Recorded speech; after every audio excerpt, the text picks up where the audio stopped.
E deu o que falar. Vamos colocar? Olha aí. Vamos lá com o Fernando Praz. Tá de parabéns o Rodrigo, porque é difícil acontecer isso, e ainda mais no calor do jogo ali, né? Porque são coisas muito rápidas. Às vezes até o jogador dentro do próprio campo, claro, não sempre, ele não tem uma visão muito clara do que aconteceu, né? Óbvio que tem lances que são muito mais nítidos e até em termos de simulação, mas é uma atitude que não deveria, né? Mas é pouco usual. Muitas vezes o jogador não faz porque ele sabe que não vai ser recíproco, que não vai ter do adversário a mesma postura, né? Eu acho que é utopia a gente pensar que um dia um goleiro, por exemplo, vai chegar e vai dizer eu cometi o pênalti, ou o cara, eu botei a mão na bola. Eu acho que isso é utópico, mas em relação à simulação, as simulações que são feitas durante a partida, eu acho que isso sim poderia mudar. Isso o jogador poderia ter um pouco de fair play em relação a isso. Bom, foi bacana, ele falou sobre o fair play também, e uma coisa que eu achei interessante, e contei para o pessoal que acompanha o Boa Noite Fox, hoje é mais difícil um jogador, quando a equipe dele perde, ele participar de um programa de televisão, isso em qualquer emissora. E o Fernando Praz, apesar dos 3-0 para Ponte Preta, ele botou a cara na tela aqui do Fox Sports, participou do programa e falou de todos os assuntos. Então, obrigado ao Fernando Praz e ao Palmeiras pela participação do Praz aqui no Boa Noite Fox. Preto, eu só fiquei na dúvida. Essa parte do programa eu perdi ontem. Ele foi perguntado se cometeu pênalti em cima do Potker? Foi perguntado. Ele admitiu ou não? Ele admitiu que não foi pênalti. Não foi pênalti. Ele falou até, né, há pouco, a gente ouviu ele dizendo que vai ser difícil de um jogador admitir pro árbitro que fez um pênalti ou não. Olha o lance aí. Que fez ou não, acho que é difícil. Se fez, acho que é difícil, mas se ele realmente não... se um atacante não sofreu o pênalti, acho que é mais fácil de, nesse momento, né, admitir, confessar pro árbitro para ele não marcar o pênalti. Mas esse caso aí, acho que o Praz fez pênalti em cima do Potker. O Palmeiras acabou beneficiado nesse momento da partida, poderia ter levado até o quarto gol. Foi pênalti, Karine? Foi pênalti. Foi? Foi. Eu achei que foi. Você... Aquele trecho ali, eu fiz a leitura labial. O Potker falou, você vai ver depois. Você fez a leitura labial? Se seguir até o final, temos aí essa imagem do William Potker, que ele olha e fala, você vai ver depois você vai ver. Vamos ver se é essa a imagem que nós vamos. Foi pênalti, a Karine tá certo. Foi pênalti. Foi. Ele deu uma tesoura no Potker. Foi pênalti. Ele pode não ter tido tudo intenção. Bem que o Potker também chegou dobrando o joelho, aquela coisa toda, já na intenção de cair. Mas acabou. Olha lá, ele também desmaia, ele despenca no gramado. Olha lá. Ó. Você vai ver depois. Ele falou em japonês, aí o Prieto ali... Traduziu. Temos o Facebook Fox Sports. Momento importante do Moisés, que está na fisioterapia, e postou videozinho já. A gente mostra. Inclusive o Moisés. Vamos colocar o Moisés agora? Porque eu ia até... Daqui a pouquinho. Eu só ia até retomar que o Moisés, ele se lesionou. A gente até estava comentando isso na nossa reunião do Boa Tarde Fox. Eu fui atrás para relembrar quando que aconteceu isso. Foi no dia 19 de fevereiro, faz bastante tempo, naquele jogo contra o Linense, em Araraquara, que o Palmeiras conseguiu o placar que precisa agora, 4-0. Então, portanto, 2 meses, amanhã completa, que o Moisés está fora do elenco, né, fora de campo, e deve voltar só lá em meados de agosto. Essa é a previsão. Essa é a previsão. Pode ser que ele se recupere até um pouco antes, quem sabe em julho ele já tenha uma condição melhor. Mas joelho é uma coisa séria, né? Normalmente são 6 meses que demora essa recuperação toda. O Palmeiras não dá nem para pensar em Moisés agora. A gente está trazendo aqui Moisés como informação. Daqui a pouco nós temos imagens do que ele está postando na rede social dele, que é Instagram. É Instagram? É Instagram. Nós vamos colocar já e a gente vai acompanhando. O que a gente tem de informação, a gente vai buscar. E o Instagram é uma informação. A gente coloca aqui de entretenimento, descontração, de diversão para vocês todos que estão acompanhando o Boa Tarde Fox, mas tem a informação também. Ele posta, por exemplo, ele indo para a academia, treinando, fazendo exames, mostrando lá a lesão dele e que grau está e como que está a recuperação. E muitos times têm feito também essa divulgação de imagens e treinos quando fecha para a imprensa, né? A gente acaba tendo essas imagens, tendo informações através das redes sociais também. O Palmeiras, por exemplo, a gente acompanha muito a rede social do Palmeiras desde domingo, quando quando o time perdeu para a Ponte Preta por 3-0, o pessoal do marketing do Palmeiras, que cuida das redes sociais, não postou mais nada. Silêncio total pelos lados lá do Palmeiras. A gente estranha porque o Palmeiras é um clube muito ativo nas redes sociais. E desde a derrota para a Ponte Preta, mais nada. O clima por lá deve estar mais pesado porque a semana não vai ser fácil para o Verdão, não. Daqui a pouco vai entrar o André Cavalcante, direto da Arena Condá, em Chapecó. Eu só recebi a seguinte informação. O André Cavalcante quer conversar com você e, por enquanto, não é para falar do jogo Chapecoense Nacional. Eu não tenho ideia do que o André Cavalcante quer comigo, se não vai falar a respeito do jogo, mas eu vou saber já já. Vamos aí com Palmeiras e Ponte Preta, que vão se enfrentar no Allianz Parque agora, o jogo da volta da semifinal do Campeonato Paulista. Primeiro jogo no Moisés Lucarelli, em Campinas, 3-0 para a Ponte Preta. Vamos lá, Ponte Preta nos últimos 15 jogos. 7 vitórias, 6 empates, 2 derrotas e um aproveitamento de 60%. Há pouco comentávamos que o Palmeiras conseguiu 4-0, que é o mesmo placar que precisa para garantir a vaga de forma direta, contra o Linense lá em fevereiro, mas somente uma vez nessa temporada. Conseguiu essa vantagem de 4 gols. Eu dei uma informação ontem no Boa Noite Fox sobre a Ponte Preta jogando no Allianz Parque. Não sei se está preparado para a gente colocar aqui no Boa Tarde, mas é uma informação interessante. Se tiver, coloca no ar aí, senão a gente vai buscar essa informação. A gente vai buscar essa informação, então tá bom, pessoal? A Ponte Preta jogando no Allianz Parque. Quais são os resultados que a Macaca conseguiu jogando em São Paulo? Vamos agora com o Curte aí e o Moisés, o meio-campista do Palmeiras.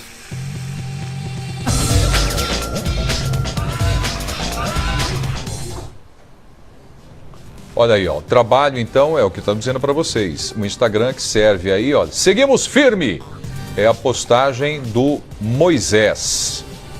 Vai trabalhando e recuperando aí a perna para voltar para o time do Verdão. Tá fazendo uma falta, né? Faz falta, porque o jogador já estava entendendo como o time jogava, tem muito entrosamento com a maioria dos jogadores, faz falta realmente o Moisés para esse time do Palmeiras, até porque o Guerra, que seria hoje o substituto dele, ainda não teve uma sequência de bons jogos. Ele faz um jogo bom, depois fica 2 sem fazer uma grande atuação. O Guerra precisa de mais regularidade nos jogos para ser aquele Guerra que o torcedor espera.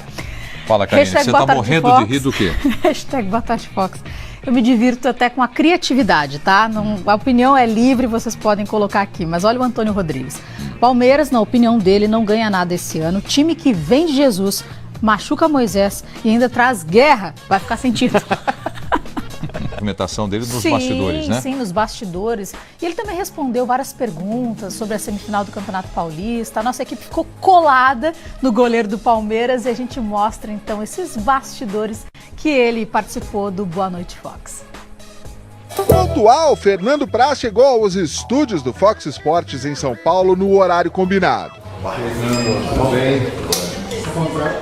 Antes de entrar no ar, autografou 2 exemplares da sua biografia recém-lançada e comentou os dias de folga que os palmeirenses ganharam, depois de uma semana exaustiva, com vitória na Libertadores e derrota no Campeonato Paulista. Dá pra descansar um pouco o corpo, né? A cabeça não. Depois de uma derrota como essa, a gente tá em casa, mas não consegue desligar, né? Mas tem que aproveitar, até porque a gente vem de uma sequência grande, viagens, concentrações, então é importante também, além de descansar o corpo, tentar descansar um pouco a cabeça para se preparar para esse jogo de sábado. No início do Boa Noite Fox, o goleiro comentou o lance que provocou a maior polêmica da segunda-feira pós-rodada e teve a ver com a outra semifinal do Paulistão, não a que envolve o Palmeiras, e sim a dos rivais, Corinthians e São Paulo. Tá de parabéns o Rodrigo, porque é difícil acontecer isso e ainda mais no calor do jogo ali, né? Porque são coisas muito rápidas. Às vezes até o jogador dentro do próprio campo, claro, não sempre, ele não tem uma visão muito clara do que aconteceu, né? Óbvio que tem lances que são muito mais nítidos e até em termos de simulação, mas é uma atitude que não deveria, né? Mas é pouco usual. Depois tratou do Verdão. negou qualquer problema extracampo no time. O ambiente é muito bom e só em ambientes bons assim que se aceitam brincadeiras dessa maneira. Senão, se não fosse um ambiente bom, não teria espaço para esse tipo de brincadeira. Criticado pelo primeiro gol sofrido em Campinas, na derrota para a Ponte Preta, também negou que tenha feito pênalti no artilheiro Potker da Macaca no fim da partida. Quando eu dou com a perna esquerda, eu não encosto nele, ele já dobra a perna. Ó.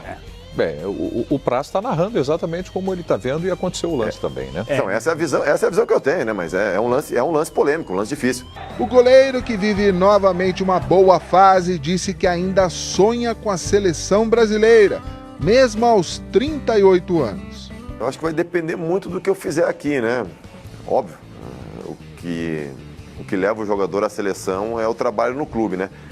Por isso que eu tento fazer o meu melhor, primeiro pensando no Palmeiras, porque eu sei que se eu fizer um trabalho bom aqui, eu vou estar sendo observado e aí é a opção do treinador, né?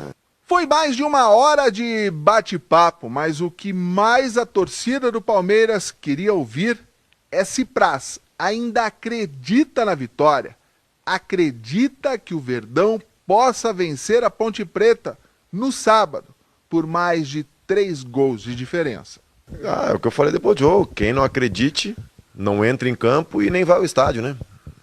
Óbvio que é difícil, a gente sabe, até pela qualidade da equipe da Ponte, mas eu acho que esse mesmo grupo já deu mostras de que acredita até o fim, né? E a gente vai lutar até o fim.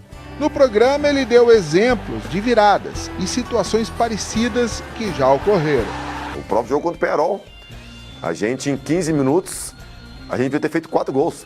Teve 5, teve 2 chances cara a cara com o Borja, o pênalti e os 2 gols, e isso em 15 minutos. Então, óbvio que é muito difícil, é um placar forte para a Ponte Preta, mas pode ter certeza que o Palmeiras não tá morto ainda não.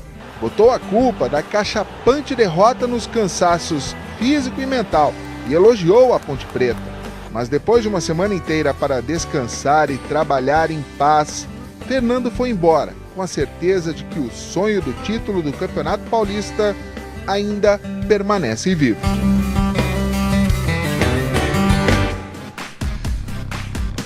Mais uma vez a gente agradece o Fernando Praz, que esteve no Boa Noite Fox, participando do nosso programa todas as segundas às 9 da noite. Teve um momento aqui do programa, a gente falava sobre os 2 times, Ponte Preta e Palmeiras, trouxemos todas as informações desse jogo. Ficou faltando a informação da Ponte Preta jogando no Allianz Parque, né, Karine? Agora a gente coloca na tela e esclarece para o pessoal. A Ponte Preta no Allianz Parque foram 4 jogos disputados lá. 2 vitórias, 2 empates. Então vamos passar esses 4 jogos. Amistoso de 2017, Palmeiras empatou com a Ponte em 1-1. Brasileiro de 2016, 2-2, Palmeiras e Ponte. Brasileiro de 2015, aqui Palmeiras perdeu para a Ponte por 1-0. E no Paulista de 2015, o Palmeiras também perdeu para a Ponte por 1-0. Observação ali embaixo, ó, nas letras menores. Qualquer vitória palmeirense por 3 gols de diferença no Allianz Parque leva a decisão para os pênaltis. Mas, para conseguir a vaga direta, a gente já sabe que precisa de 4 gols. 4-0, portanto. Ou 4 gols de vantagem, pelo menos. Gustavo Ribeirão, Palmeiras e Ponte Preta, a Macaca invicta no Allianz Parque. Segundo jogo da semifinal do Campeonato Paulista. Não dá pra gente deixar de acreditar numa vitória do Palmeiras no Allianz Parque contra a Ponte. A questão é a diferença de gols que a Ponte fez no primeiro jogo. O Palmeiras precisa de 4 gols de diferença para avançar direto, levar para os pênaltis. Claro que nesse caso não seria um mau negócio, porque um 3-0 também é muito difícil de conseguir, né? Mas a Ponte fez um grande jogo na primeira partida em Campinas e o Palmeiras praticamente não existiu em campo. É um Palmeiras que foi sonolento desde o início da partida, não entrou com aquele espírito de decisão como entrou em outras partidas já da temporada e falhou muito na marcação, porque é um time que até cria oportunidades, só que nessa partida em Campinas falhou muito nos avanços dos jogadores rápidos que a Ponte tem, o Luca, o Cleison e o Potker. Ali na marcação o Felipe Melo se desdobrou para tentar fazer cobertura de Zé Roberto, de Jean, mas o Tietê fez uma má partida, então não auxiliou tanto nessa marcação. O Guerra também não foi um jogador que se espera, né, depois da contratação dele ser tão badalada. Então o Palmeiras tem que entrar muito mais ligado em campo agora, criar as chances que tem criado, só que tem que ficar muito esperto nessa marcação, porque a Ponte, de novo, vai jogar no erro do Palmeiras. Vai jogar nesse contra-ataque que foi mortal em Campinas. Você acredita que o Eduardo Batista faça alguma alteração para surpreender, uma vez que o time do Palmeiras precisa agora golear a equipe da Ponte Preta? Não é jogar para vencer, é jogar para golear a Macaca. Eu acho que o principal erro do Palmeiras, ou o ponto negativo do Palmeiras na primeira partida, foi essa sonolência. Um time que cochilou em muitas oportunidades ali durante o jogo. Então acho que o espírito é que tem que ser diferente nesse jogo. Se ele quiser fazer alguma alteração de peças, eu acredito que ele pode colocar o Dudu mais centralizado até na vaga do Guerra. O Dudu rende muito bem ali nesse jogo aberto pela ponta, ele não rendeu tanto. E aí colocaria um Roger Guedes ou até um Keno para fazer essa função pelo lado do campo, talvez dê uma criatividade maior e também com um jogador mais agudo que invade mais a área, como o Dudu também. Acho que poderia ser uma alteração para ele fazer para o jogo, mas o espírito de decisão é que tem que entrar nesse time do Palmeiras para esse jogo contra a Ponte. Pois é, Palmeiras que vem aí de uma vitória contra o Peñarol pela Conmebol Libertadores Bridgestone, um jogo que emocionou a torcida palmeirense, e depois logo na sequência a derrota para a Ponte Preta lá em Campinas. Então agora o jogo de volta no Allianz Parque neste sábado, o jogo desta semifinal do Campeonato Paulista. Palmeiras, muita gente falou a respeito de cansaço do time do Palmeiras. Você não tem o cansaço físico, que tem também, mas tem o mental, né? Aquele estresse emocional por conta do que foi o jogo contra o Peñarol. O Palmeiras esteve perdendo para o Peñarol. Sim. Foi um jogo muito complicado e desgastante. A expulsão do Dudu, aquela coisa toda da arbitragem, então foi terrível para o time do Palmeiras. Por outro lado, tem essa semana inteira para se preparar e no sábado entrar em campo para esta partida, segunda na semifinal contra a Ponte Preta. Final de Libertadores, o meu Palmeiras vence, muita força de vontade, muita garra, muita luta.